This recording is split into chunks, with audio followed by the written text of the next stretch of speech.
Mesdames et messieurs, bonsoir. Merci d'avoir choisi RTI1 à la une de ce 20h.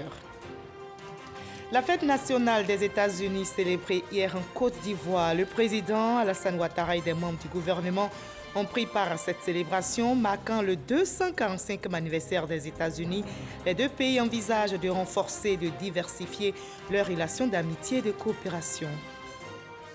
Le Conseil national de lutte contre la vie chère va être réactivé et renforcé pour faire face à l'envolée des prix des produits de grande consommation. L'annonce a été faite ce vendredi par le Premier ministre Patrick Kachi. Il a visité le forum des marchés d'Agamé pour s'imprégner des prix appliqués par les commerçants. Vigilance en cette saison pluvieuse. On déplore malheureusement des morts à Abidjan et à l'intérieur du pays. À San Pedro, 2 adolescents ont péri sous les eaux. Les autorités appellent les populations à quitter immédiatement les zones à risque pour sauver leur vie. Des maisons situées dans ces zones seront détruites. Le dossier vide ici de ce 20h nous mènera à Tiasalé, où le nouveau conseil municipal a mis en place une stratégie afin d'optimiser la collecte des recettes, une collecte numérique avantageuse pour la mairie de Tiasalé qui a vu ses recettes augmenter. Et soyez les bienvenus sur RTI1. Le président de la République, Alassane Ouattara, a pris part hier jeudi à la célébration du 245e anniversaire des États-Unis d'Amérique. Des membres du gouvernement étaient également à cette fête nationale. Les représentants des deux pays ont salué les fruits de leur coopération et souhaité les renforcer et les diversifier. Moussa Konaté, Alexis Ouedraogo. 245e anniversaire d'indépendance des États-Unis. Pour commémorer l'événement, l'ambassadeur Richard Bell a offert un cocktail à sa résidence à Cocody. Une cérémonie à laquelle a pris part le chef de l'État Alassane Ouattara, avec à ses côtés son épouse, la première dame Dominique Ouattara. Le chef du gouvernement Patrick Kachi, plusieurs membres du gouvernement ainsi que des présidents d'institutions ont accompagné le président de la République. Une délégation ivoirienne venue témoigner de la vitalité des relations diplomatiques entre les deux pays. Quel honneur inespéré que de pouvoir célébrer en si auguste compagnie les relations d'amitié qui lient les États-Unis et la Côte d'Ivoire depuis 60 ans déjà. Et pour cause, la Côte d'Ivoire est un pays d'importance stratégique, moteur économique de la sous-région, moyeu de liaison de transport, pôle de stabilité dans une partie du monde qui en a besoin, leader continental respecté. C'est le lieu pour moi de féliciter la Côte d'Ivoire pour les progrès impressionnants réalisés depuis 10 ans que son Excellence M. Alassane Ouattara a accédé à la magistrature suprême. Le diplomate américain a souligné les appuis de son pays à la Côte d'Ivoire, notamment dans les secteurs de l'éducation, de la santé et du transport. L'Amérique croit en la Côte d'Ivoire. Depuis 17 ans, les États-Unis financent le gros de la lutte contre le VIH-Sida en Côte d'Ivoire à travers le programme PEPFAR, à hauteur d'environ 100 millions de dollars par an, donc au total 1,7 milliard de dollars depuis 2004. Depuis 2019, la coopération bilatérale a fait un grand bond avec le programme du Millennium Challenge Corporation, MCC. Ce programme comprend 2 volets, sélectionnés avec soin pour leur impact stratégique. Primo, l'éducation, avec notamment la construction de jusqu'à 84 collèges de proximité, situés de manière à encourager les jeunes filles à poursuivre leur éducation. Secondo, le transport routier, avec l'amélioration de 32 km de route, reliant le port d'Abidjan aux sorties de la ville, et un programme de formation d'experts pour maintenir tout le réseau routier qui comprend plus de 85 000 km de route. L'ambassadeur Richard Bell a également salué les progrès réalisés par la Côte d'Ivoire pour la paix et la stabilité dans le pays ces dernières années. Et le gouvernement ivoirien au travail retrousse les manches contre la vie chère. Le Conseil national de lutte sera réactivé et renforcé pour faire face à l'envolée des prix des produits de grande consommation. L'annonce a été faite aujourd'hui même par le Premier ministre Patrick Kachi. Eh bien, pour joindre l'acte à la parole, vous allez le voir, il a visité le forum des marchés d'Agamé pour s'imprégner des prix appliqués par les commerçants. Dangui pour son témoignage. Accompagné de quelques membres de son gouvernement, le Premier ministre Patrick Kachi s'est rendu au Forum des marchés d'Adjamé ce vendredi où il a échangé avec les commerçants et leurs clients sur la question de l'augmentation des prix des produits de grande consommation.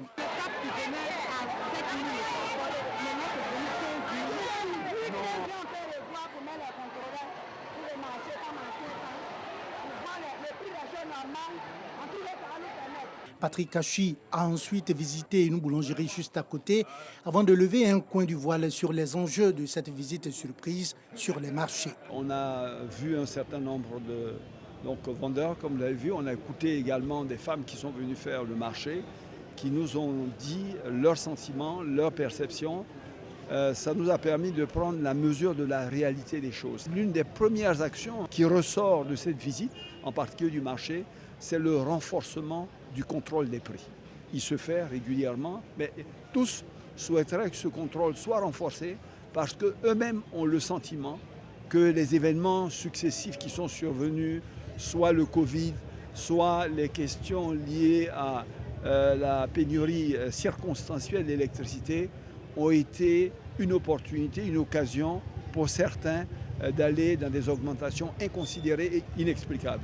Après la commune d'Adjamé, le chef du gouvernement a mis le cap sur la commune de Trècheville où il a visité l'usine des Grands Moulins d'Abidjan et écouté les responsables de cette entreprise avant de féliciter le secteur privé pour le respect de ses engagements dans le combat contre la vie chère.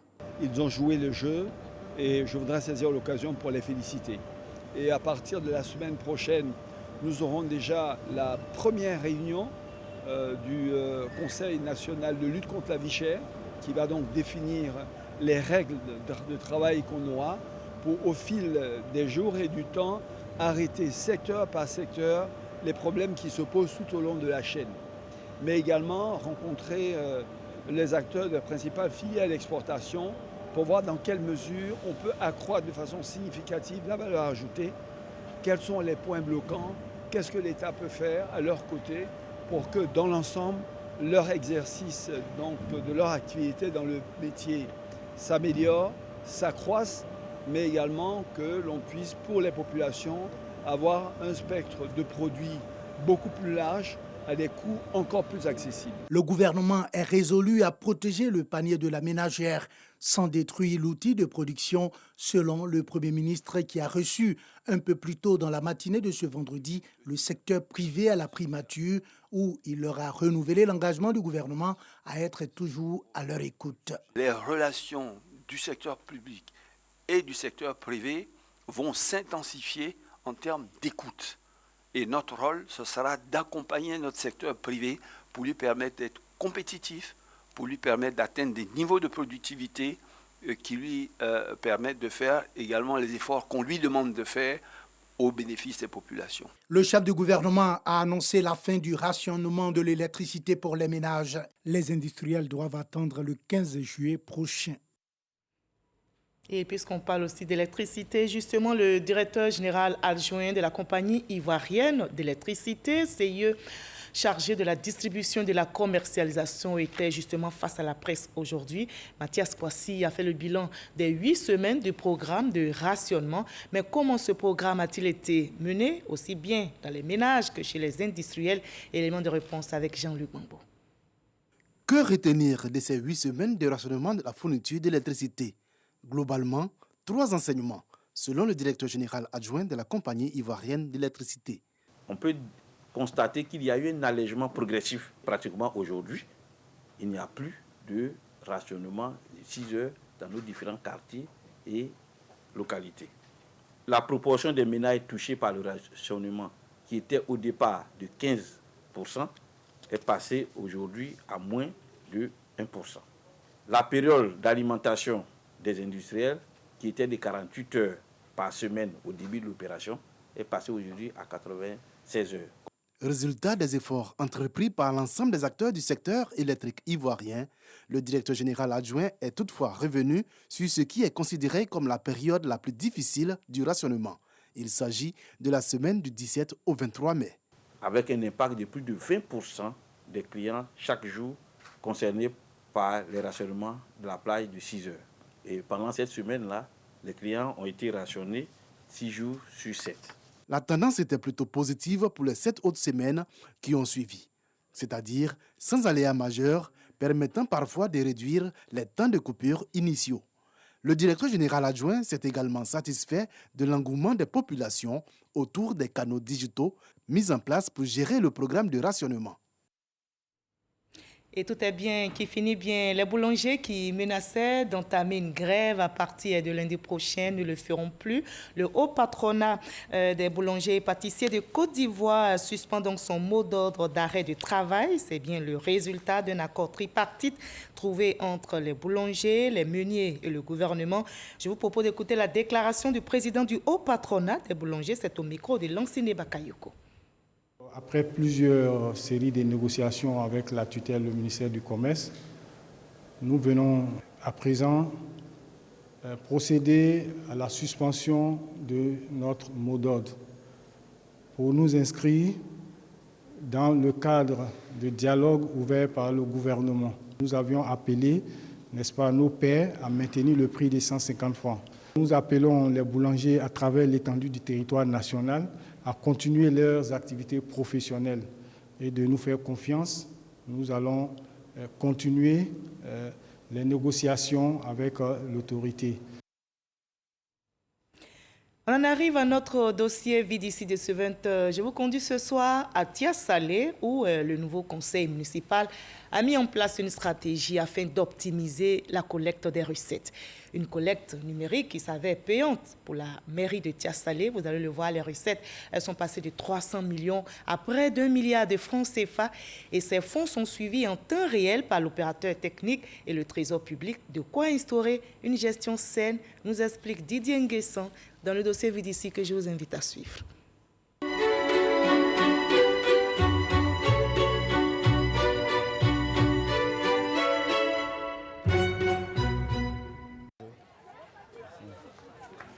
Damas collecte les taxes pour le compte de la mairie de Tia-Salé depuis de nombreuses années.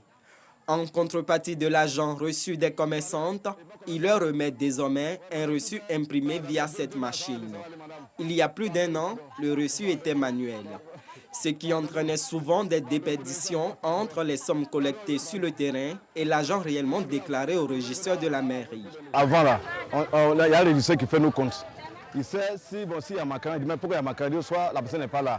Voilà, si au moins il y a un dit de 3 000, 4 000 qui manque, il dit ah, soit la personne n'est pas là. Et puis bon, prochainement, on envoie les gardes policiers et les gardes municipaux qui viennent encaisser. Voilà. Sinon, la machine, comme je veux dire, dès qu'on finit de lancer la journée, toute la mairie et tout le trésor est au courant que voilà ce que telle personne a lancé.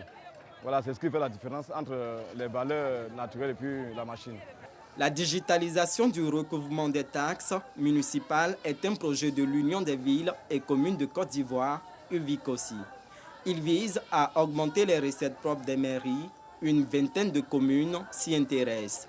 À Tia-Salé, sa mise en œuvre est effective depuis mai 2020. En plus des collecteurs dits occasionnels comme Damas, il existe des collecteurs à cartes qui opèrent en duo. Bon, ça peut aller, ça va. L'équipe est composée d'un agent recouvreur de la mairie et d'un agent rechargeur de l'opérateur technique. Vous voulez voir votre carte là, s'il vous plaît? Salimata ne dispose pas d'argent sur sa carte. Il lui faut d'abord la recharger avant de payer sa taxe mensuelle. L'argent en espèces continue donc de circuler. Je viens de payer le mois de décembre. Je viens de payer 3 000 francs. Donc comme c'est le maire qui est venu, il a changé de système. Donc le SU, avec ce système aussi, on n'a pas de problème. Parce que nous, on veut que le maire travaille. Bon, pour travailler, il faut payer les taxes. Voilà. Si on ne paye pas les taxes, il va travailler comment? L'opération se répète chez cette autre commerçante. Ça se fait en 2 étapes. Le rechargement et puis la collecte. Elle vient à peine de faire un rechargement de 19 000. C'est-à-dire qu'elle a de l'argent sur son compte. À partir de ce qu'elle a sur son compte, elle peut effectuer l'opération collecte si elle veut. Donc si elle bouton la carte, à partir de cette carte avec le numéro qu'elle a dessus, nous procédons maintenant à la collecte. Quand ils sont venus, ils nous ont expliqué comment on doit faire. Quand tu as 2 000 ou 3 000 francs, tu vas à la caisse, tu vas payer. Si tu n'as pas ça, le jour ils viennent au marché, vous négociez entre vous quoi. Maintenant, ce que tu peux payer, tu payes. Ce début de digitalisation permet à la mairie de suivre en temps réel le travail des collecteurs sur le terrain, mais aussi la situation de chaque contribuable. Mon premier réflexe, c'est de voir d'abord si les collecteurs sont sur les différents sites. Je prends le collecteur Loi Cyril, qui est un collecteur à 4. Je mets validé. Effectivement, Loi Cyril, Voilà la collecte qu'il a fait. Il a fait 11 opérations.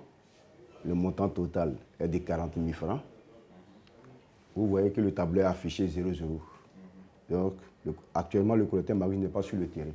Donc, du coup, je peux l'appeler pour dire, mais tiens, à 9h52, vous n'êtes pas sur le terrain, qu'est-ce qui se passe? L'adoption du système de collecte numérique par le conseil municipal impose la transparence. Ici, parler d'agents n'est pas un tabou. Pour un total mensuel, ça peut valoir 8 millions par mois.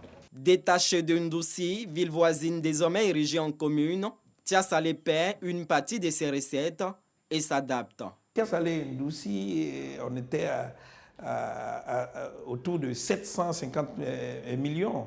Mais Ndoussi étant parti avec les 2/3, la crainte c'était de ne pas se retrouver à travailler avec 300 et quelques millions. Avec ce mécanisme-là, il faut dire que déjà notre budget est passé à peu près 1 milliard.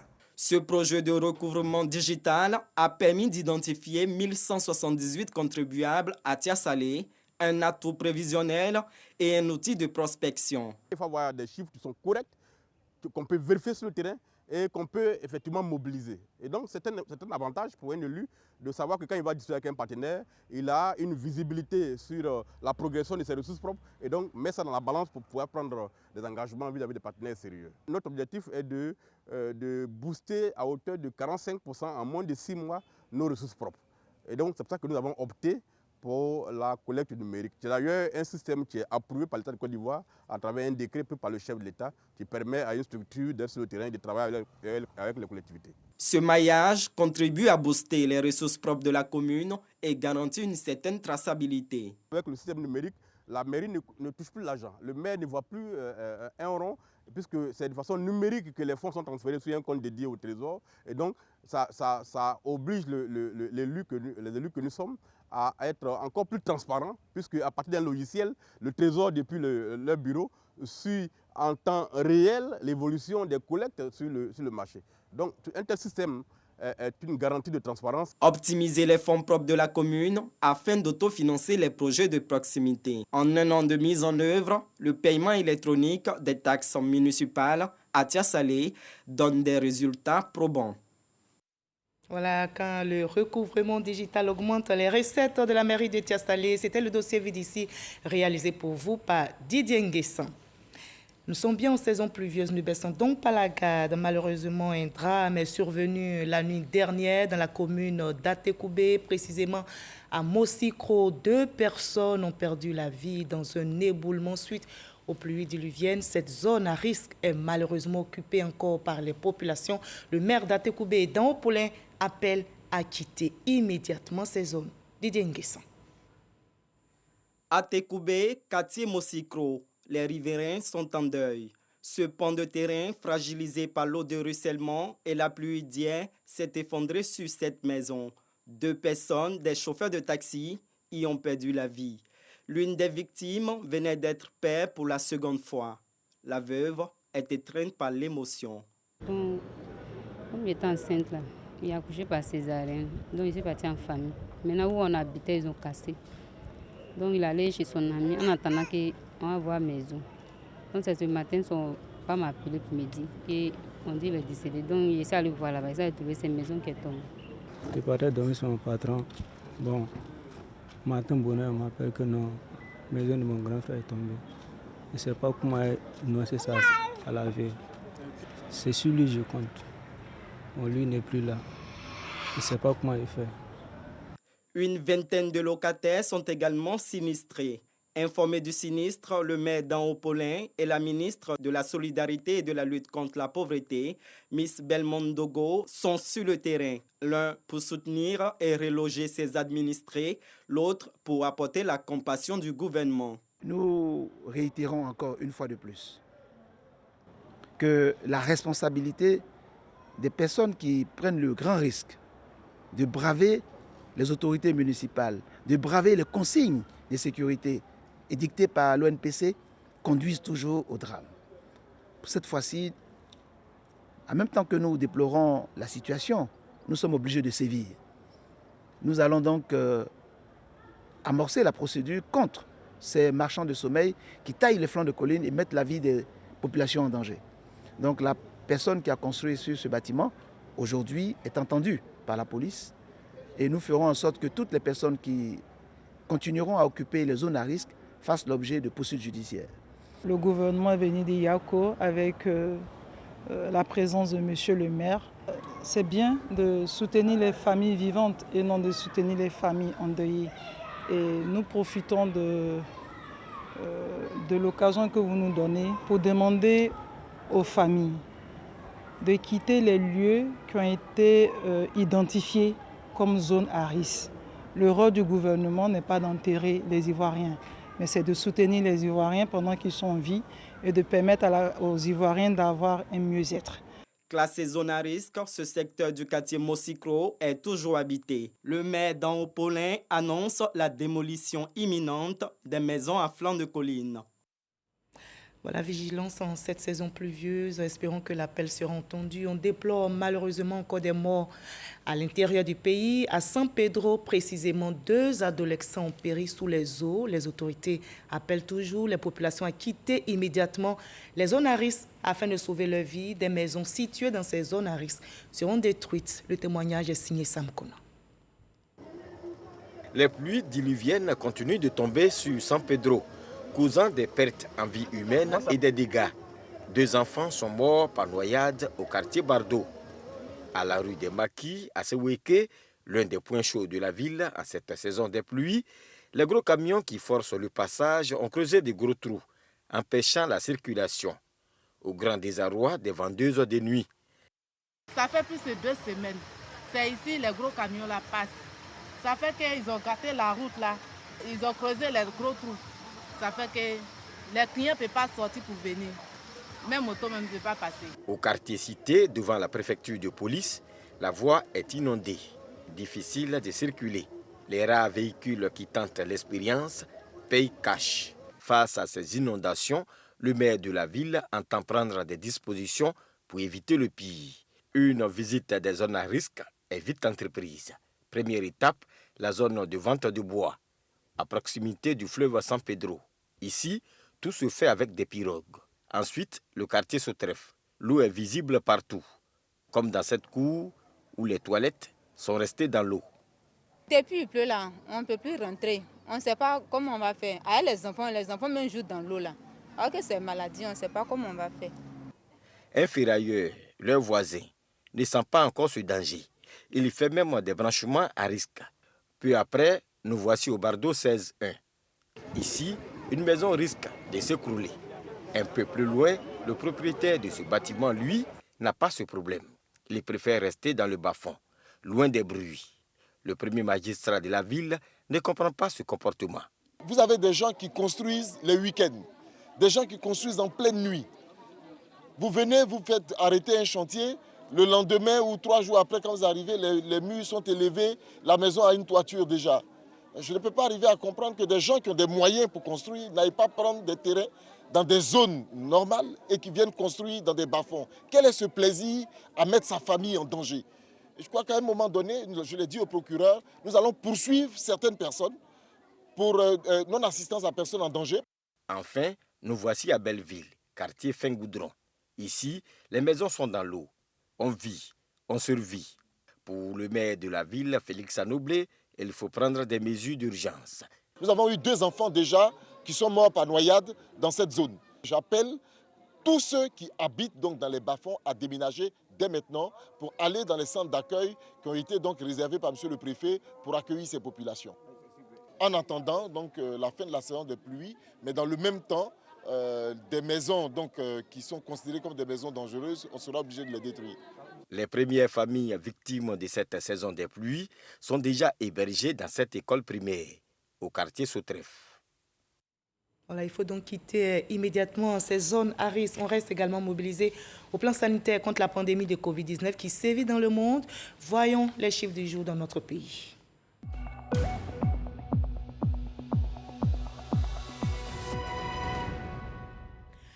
Attention, le coronavirus continue de circuler. Ce vendredi 2 juillet, on dénombre en Côte d'Ivoire 92 cas positifs sur 2792 échantillons prélevés, soit 3,3% de cas positifs, 19 nouvelles guérisons et 0 décès, 274 cas actifs, 780 623 personnes se sont faites vacciner à ce jour. Faisons-nous tous vacciner, préservons notre santé et celle des autres en observant scrupuleusement les gestes barrières. Le ministre d'État, ministre de la Défense, Téné Birahima Ouattara, est sur le terrain. Il était en visite au nouveau camp d'Akwedo. Le but de cette rencontre, s'imprégner des réalités et des hommes en tenue. Le ministre d'État, Téné Birahima Ouattara, s'est engagé à renforcer les capacités opérationnelles des militaires sur le terrain, nous rapporte Ahmed Traoré à Boussanougou.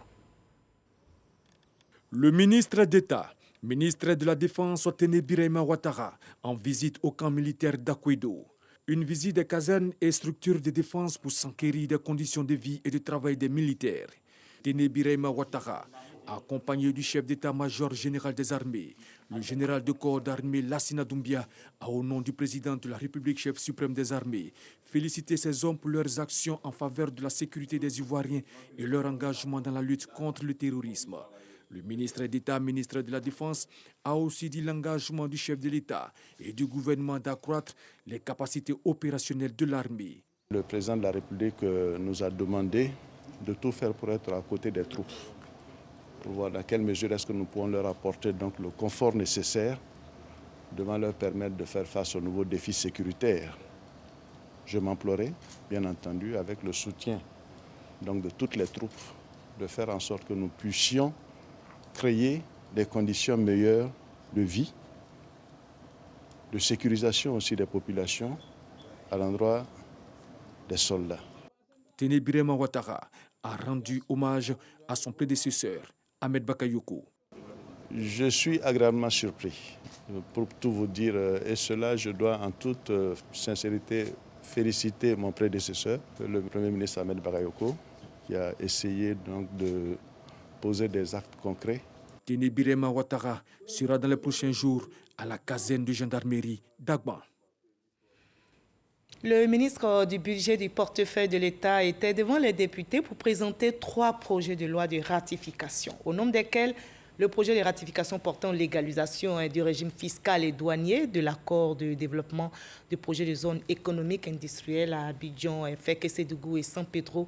Ce projet vise à donner des avantages fiscaux à l'entreprise sollicitée pour la réalisation de ces pôles économiques.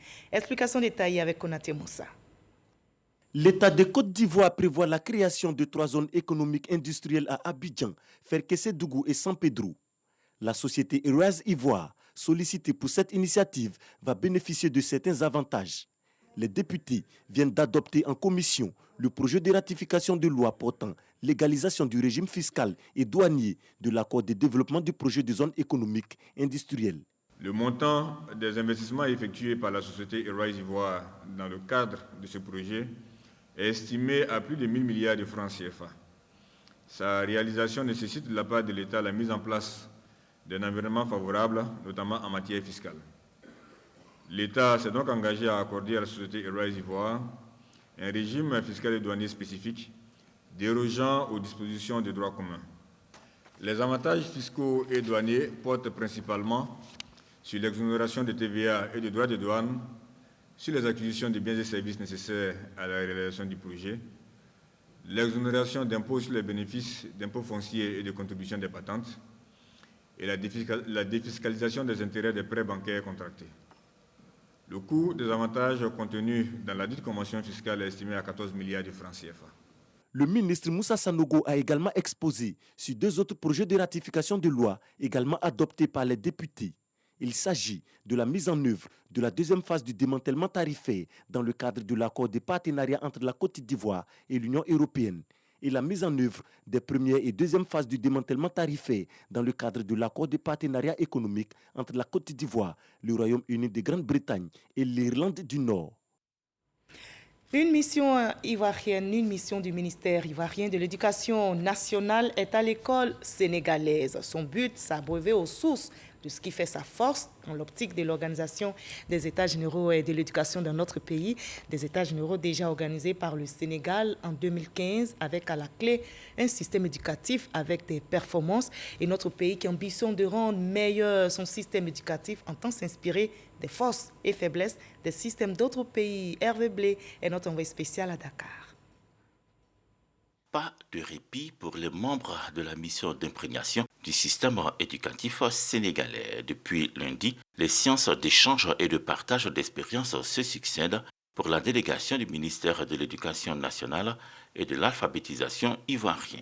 Des travaux pour s'imprégner des différentes réformes du système sénégalais, ses acquis, ses défis, sont passés en revue avec les différentes directions hautes et leurs structures techniques, la politique générale de l'éducation, la formation des personnels, la politique d'introduction des langues nationales et d'éducation non formelle, celle d'approvisionnement en manuels scolaires et bien d'autres points majeurs. Après les travaux en salle de visite de terrain, première structure à recevoir la délégation ivoirienne, celle en charge du système d'information et de management du ministère de l'Éducation du Sénégal.